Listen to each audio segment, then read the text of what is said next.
मोहन रामपुर नाम के एक गांव में रहता था। इन दिनों शहरों में एक महामारी ने सबका जीना मुश्किल कर रखा था। मोहन इस बात से अनजान था। वो तो बस अपने कामों में लगा रहता था।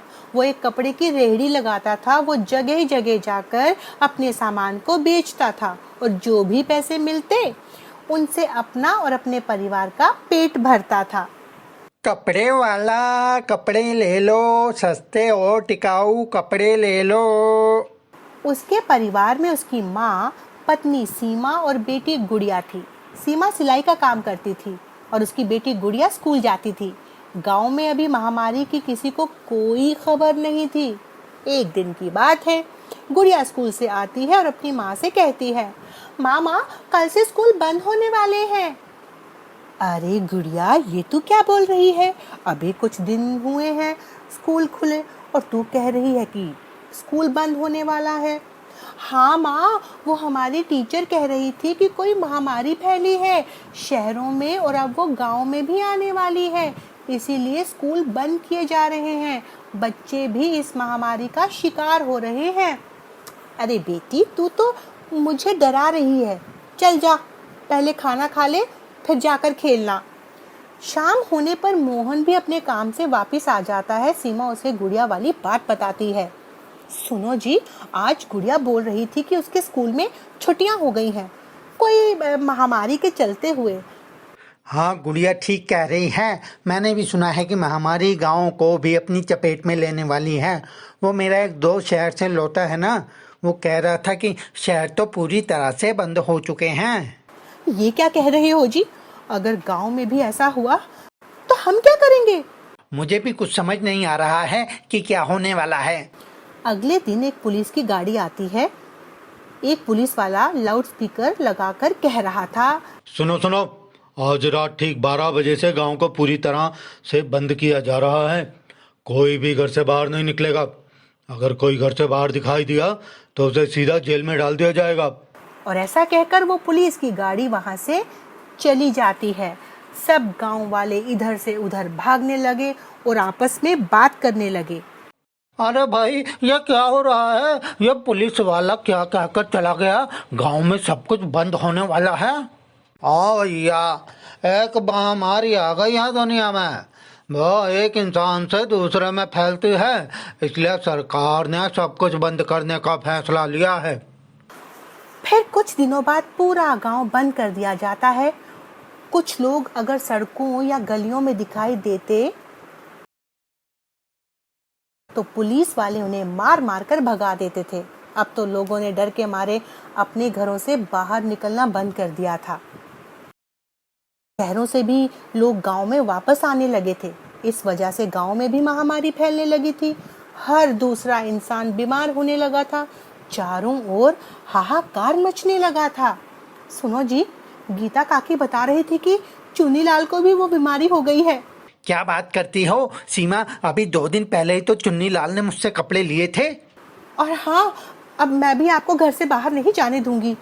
ठीक है सीमा, नहीं जाऊंगा मैं भी आज से घर से बाहर। बस अब तो खुश हो? गांव के अस्पतालों में भीड़ होने लगी थी। अब तो गांव को भी पूरी तरह से बंद कर दिया गया था। इस वजह से गांव वाले भी परेशान हो गए थे। मोहन का काम धंधा भी बंद हो गया था। कुछ दिनों तक तो उसका खर्चा पानी चलता रहा, पर अब जो भी पैसे उसने बचा कर रखे थे वो खत्म हो चुके थे। अब तो उसे अपने परिवार को चलाना मुश्किल लग रहा था। सीमा, घर में एक भी पैसा नहीं है। मुझे बाहर जाना ही पड़ेगा, वरना हम भूखे मर जाएंगे। ठीक है, लेकिन मुंह पर कपड़ा बांध कर जाओ। और मोहन घर से बाहर निकलता है। एक पुलिस वाला मोहन के घर के आसपास घूम रहा था। कहाँ जा रहे हो तुम? क्या तुमको पता नहीं घर से बाहर नहीं निकलना है?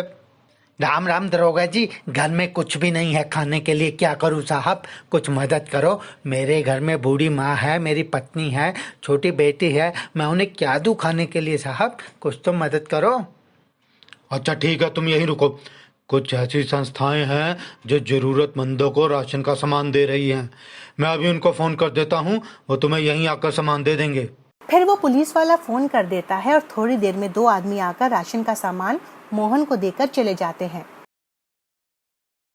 कुछ दिनों बाद गांव में सभी लोग अपने मुंह को ढक कर रखने लगे थे। कुछ लोग गांव में मास्क बांट रहे थे। मोहन के परिवार को भी मास्क दिया गया और कहा गया कि जब भी वो किसी जरूरी काम के लिए घर से बाहर निकले तो मास्क को अपने मुंह पर पहनकर निकले। जब मोहन ने मास्क पहना तो उसकी बेटी जोर जोर से हंसने लगी और कहने लगी, अरे पिताजी, आप तो डाकू लग रहे हैं, इसे लगाकर कोई नहीं पहचान पाएगा। आपको तो सब यही कहेंगे, अरे ये मोहन है कि कोई और। इतने में सीमा भी वहां पर आ जाती है और कहती है, सुनो जी, ये मास्क तो मैं भी बना सकती हूँ। गांव में आजकल हर कोई इसे लगाकर घूम रहा है। तुम्हारा काम धंधा तो बंद पड़ा है, घर में कुछ है भी नहीं खाने पीने के लिए, कैसे गुजारा होगा? मेरे मन में एक बात आई है। क्या बात है, बोलो। वो जी, मैं सोच रही थी कि क्यों ना मैं भी मास्क सिलने का काम शुरू करूं। थोड़ी बहुत कमाई भी हो जाएगी और घर का खर्चा भी चल जाएगा। हाँ, क्या तो तू ठीक रही है। ये मास्क तो कपड़े से ही बनते हैं और कपड़े की तो अपने पास कोई कमी नहीं है। मैं तुझे कपड़े दे देता हूँ। फिर वो दोनों इस काम में लग जाते हैं और उन दोनों ने कपड़ों से मास्क बनाना शुरू कर दिया। उन्होंने बहुत से मास्क बनाए, लेकिन अब दिक्कत ये थी कि उन्हें बेचा कैसे जाए। एक दिन की बात है, मोहन की माँ की तबीयत खराब हो जाती है। मोहन को समझ नहीं आ रहा था कि वो क्या करे। बाहर तो सब बंद पड़ा था, वो अपनी माँ को अस्पताल कैसे ले जाए। लेकिन उसकी माँ की हालत तो खराब होती जा रही थी। मोहन की माँ कहती है, अरे मोहन बेटा, मुझे अस्पताल ले चल, मैं इतनी जल्दी मरना नहीं चाहती।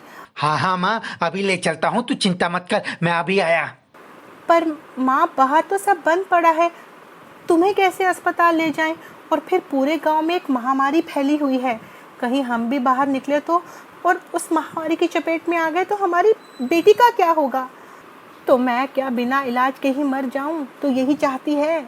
नहीं नहीं माँ, ऐसी बात नहीं है, तुम जरा हिम्मत रखो, सब ठीक हो जाएगा। कुछ देर बाद मोहन आता है। वो माँ को उठाकर अपने कपड़े की रेहड़ी पर लिटाकर अस्पताल की ओर ले चलता है। पर अस्पताल में तो बहुत भीड़ लगी हुई थी। मुश्किल से मोहन को अस्पताल के अंदर जाने दिया जाता है। मोहन अपनी माँ को भर्ती करवाकर घर आता है और सीमा से कहता है, माँ अब ठीक है, तुम चिंता मत करो। और हाँ, वो जो तुमने मास्क बनाए थे ना, वो भी मुझे दे देना। रास्ते में उन्हें भी बेचता हुआ जाऊंगा जब दोबारा माँ से मिलने जाऊंगा। उसकी पत्नी कहती है, ठीक है। और फिर अगले दिन जब मोहन अपनी माँ से मिलने अस्पताल की ओर जाता है तो उसे कुछ लोग दिखते हैं जो कि एक मास्क वाले की दुकान पर खड़े थे। वो दुकान वाला मास्क बहुत महंगे बेच रहा था। उन लोगों में बहस चल रही थी। मोहन ये सब देख रहा था।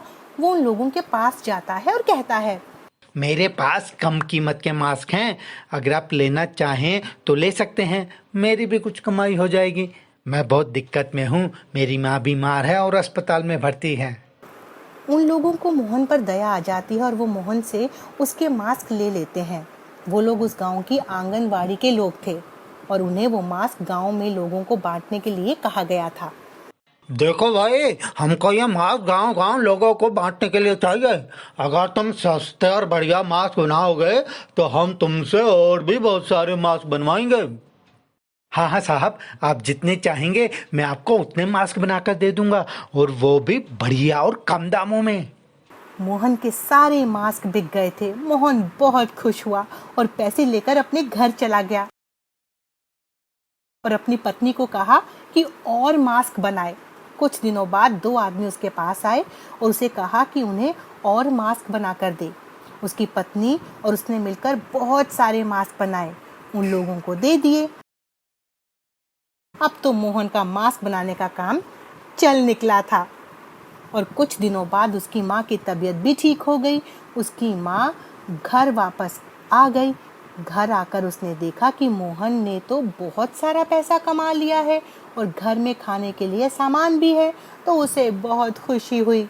अब तो मोहन की माँ भी उन दोनों का उनके काम में हाथ बटाने लगी थी। और फिर कुछ दिनों बाद जब महामारी का डर थोड़ा कम हुआ तो मोहन दूसरे गांव जाकर भी लोगों को मास्क बेचने लगा और जिनके पास पैसे नहीं होते थे उनको मुफ्त में ही मास्क दे देता था। अरे काका, तुमने मास्क क्यों नहीं लगाया? आपको पता है ना कि मास्क कितना जरूरी है। बेटा, मेरे पास इतने पैसे नहीं कि मास्क ले सकूं।